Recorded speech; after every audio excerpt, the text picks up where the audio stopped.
Freddy Pratama, buron gembong narkoba, ternyata memiliki mertua yang selama ini dikenal sebagai kartel narkoba di kawasan segitiga emas Asia Tenggara, yakni sebagian Burma, Laos, dan Thailand, serta Cina. Dalam sejarahnya, wilayah Triangle ini merupakan penghasil opium untuk pasar dunia sejak abad ke-16 dan 17.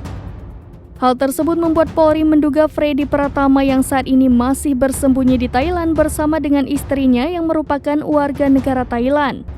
Di sisi lain, Mukti menjelaskan jika Freddy juga membeli narkoba dari wilayah segitiga emas tersebut yang nantinya akan didistribusikan ke sejumlah negara termasuk Indonesia.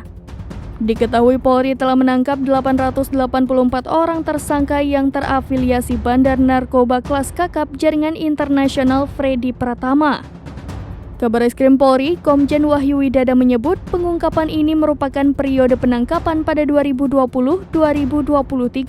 Wahyu mengatakan dalam periode yang sama pihaknya juga menyita 10,2 ton sabu milik gembong besar tersebut.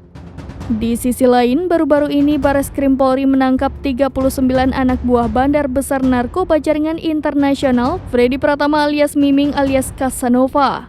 Berdasarkan analisa yang ada, para kaki tangan Freddy Pratama ini berhasil menyeludupkan narkoba ke Indonesia meski Freddy sudah masuk dalam daftar buronan sejak 2014 lalu.